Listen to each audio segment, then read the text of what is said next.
All right. Hi, family. My name is Norman. I'm definitely, absolutely, positively a compulsive overeater, and I weigh and measure 3 meals a day according to the Gray Sheet. I committed to my sponsor. I don't eat in between meals no matter what. And thank God for asking. I'm truly absent today by the grace of God and the help of this wonderful fellowship one day at a time. I want to thank you, Jeff, for asking me to do service and all the trusted service here at this meeting that keeps the platform open to carry the message to the compulsive overeater who still suffers. My abstinent date is July 21st, 1990. That's when I came in here. And please don't put me on no pedestal. I'm just another bozo on the bus, And this morning, when I get up in the morning, I wake up with untreated compulsive overeating. So I like to do my prayer and meditation. And I was reading, and I like to read the literature, And I was reading in one of our books, Living Abstinent. It was talking about remembering the worst of our compulsive eating. When we chose the path of GreySheeters abstinence, we found a way to become free from compulsive eating, whether we binged, ate constantly, underate, were bulimic, or were anorexic. We learned about the tools that would keep us abstinent long term. And there is an understanding among us. Even when we've been abstinent for many years, our daily reprieve from our disease still depends on us working our program by using our tools every day, keeping the worst of our compulsive eating history alive in our minds is a key tool in our ongoing recovery. The quote, "Those who cannot remember the past are condemned to repeat it," emphasize a universal truth. We have a disease with built-in forgetters. We have a disease that tells us we don't have a disease. When we first come into the rooms, it might seem impossible for us to forget the devastation of our compulsive eating. Then when we became abstinent and started to feel good, the memory of the prison of food we so recently left might begin to evaporate. It's because they told me those who forget are doomed to repeat, And when I came in here, came into this program, I was desperate because my health had started to deteriorate. And I came from another fellowship, and they told me either change or die. And I choose to live today. This is a one day at a time program. We get a daily reprieve contingent on our spiritual conditioning. And I have been into food for 42 years. Yeah, almost 42 years. So I was just shy of my 42nd birthday when I got here. And I was a hungry baby. My mother told me that. I was a hungry baby. And food was a way that my mother showed love, So we used to have big breakfasts and big dinners after church on Sunday. My mother tried to instill some religious values in me.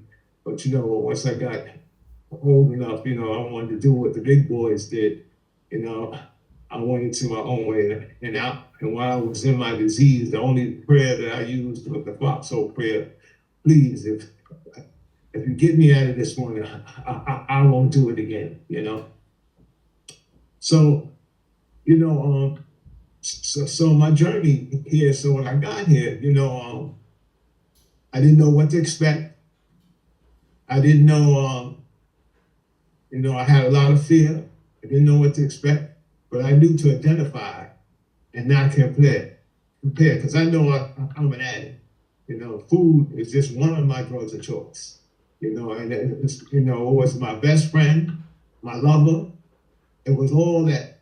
That's where food had taken me to, and then it turned on me. I went to 308. No, that's not a good picture. I went to 300. When I came here, I weighed 388 pounds. I had high blood pressure. I was a borderline diabetic. And they told me that I had a disease, not a moral deficiency. And if I followed this simple program one day at a time, I could arrest this disease we call compulsive overeating, because we get a daily reprieve. There was no cure for this disease. And that's when it's talked about in the literature, we have built-in forgiveness.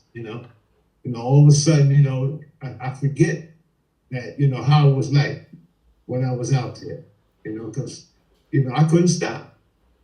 I had no tools. I didn't know I was allergic to carbohydrates, sugars, and sugars, grains, and carbohydrates. I didn't know I was allergic to that. Once I picked them up, it triggered an allergy and the obsession of the mind, where whether it's, should I get the Dixie cups or the pints or the Dixie cups? No, I'm eating too much of the pints. I'll switch to the Dixie cups, but meanwhile, I'm getting 4 and 5 Dixie cups. So that's where that sugar had taken me to. And I was all out eater. It wasn't sugars.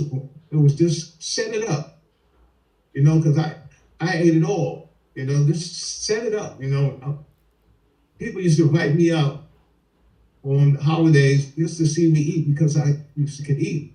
And I used to eat until my shoes came off. My friend's mother, God bless her, man. May she rest in peace. That woman could cook. And I used to go to her house and eat when my shoes came off.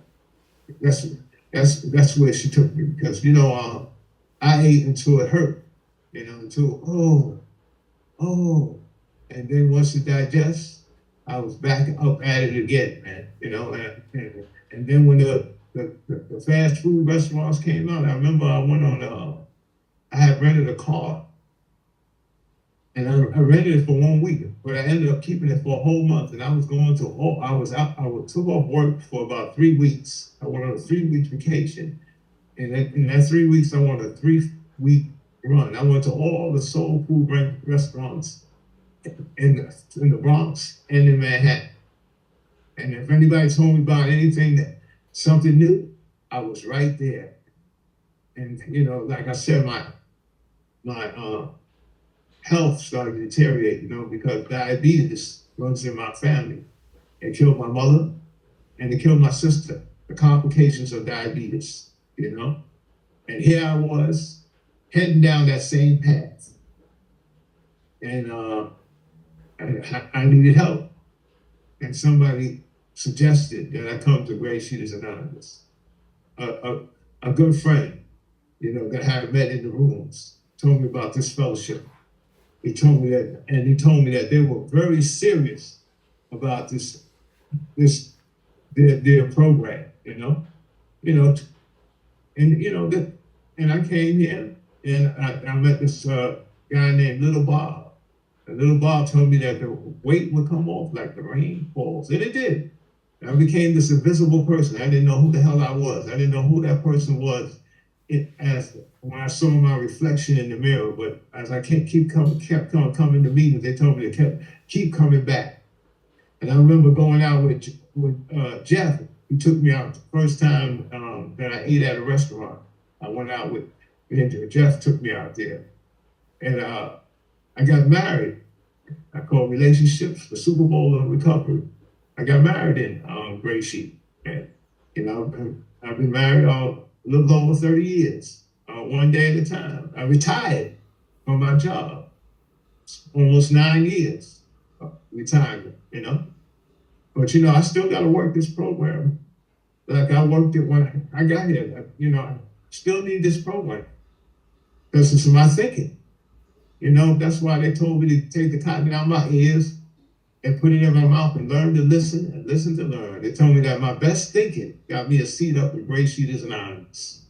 They told me to keep coming back. Easy does it. Keep it simple. All those slogans, I call them the banisters to the steps, So told me how to get a sponsor.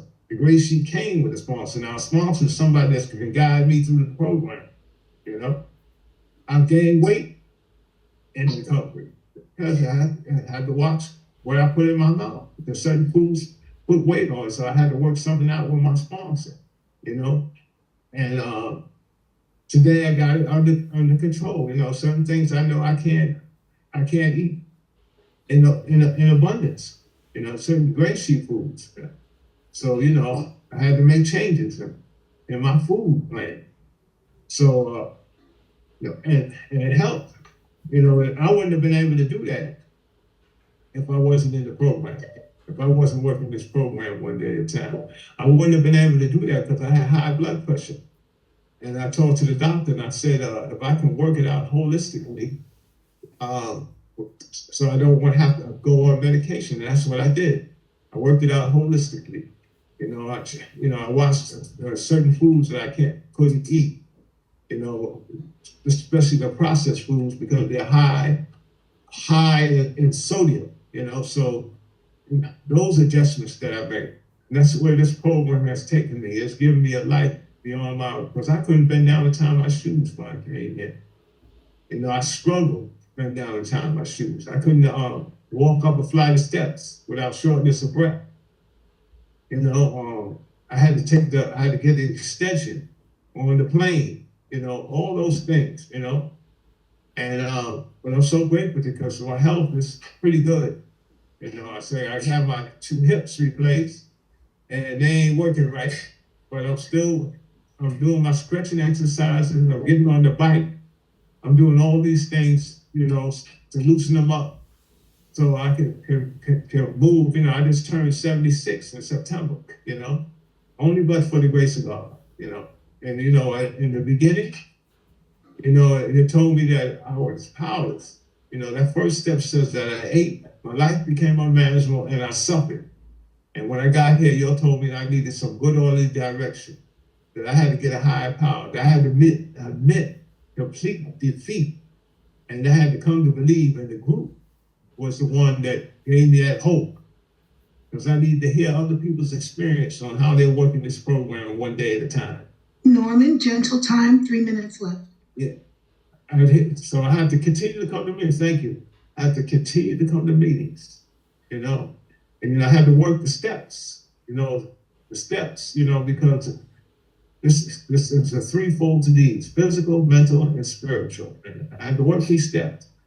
I've traveled with this program. This program is portable. Even though I had a horrible experience on the last cruise that I went on, but I'm still grateful that I came back abstinent, because I got sick, I caught COVID. They diagnosed me with pneumonia. So, so this program works. So if you're new, you're just coming back, stay. Give yourself a break. Do 90 meetings in 90 days. Get a sponsor. Get a home group, Get some running buddies. That's why they told me, make phone calls. Phone calls are so, even though sometimes my phone weighs 350 pounds. I still got to make those phone calls, because this is a disease of isolation. It wants me to be by myself, because it lays in wait. It's insidious. It lays in waiting, I can't get too high and I can't get too low, So that's why I get up in the morning. I do my prayer and meditation. I read the literature. I get on a meeting. Because they told me that meeting makers make it, because I still have to be reminded that I have this disease, because I got built-in forgetters. That's what it's easy does. Keep it simple. I can't get too hungry, angry, lonely, and tired, man. So we get involved in service. Service is a way for me to get outside of myself, because the bottom line is, the program teaches me that I have to work with others. I have to give back. That's what the program leads me to. I have to work with others. So I'm involved in a lot of service because it works. Service works. So I have to give back what was freely given to me. The program was freely given to me. So I'm just grateful to be here, grateful to be absent. And I'm going to end with that. I'm going to say my name is Norman. I'm still a compulsive overeater. Thank you for letting me share.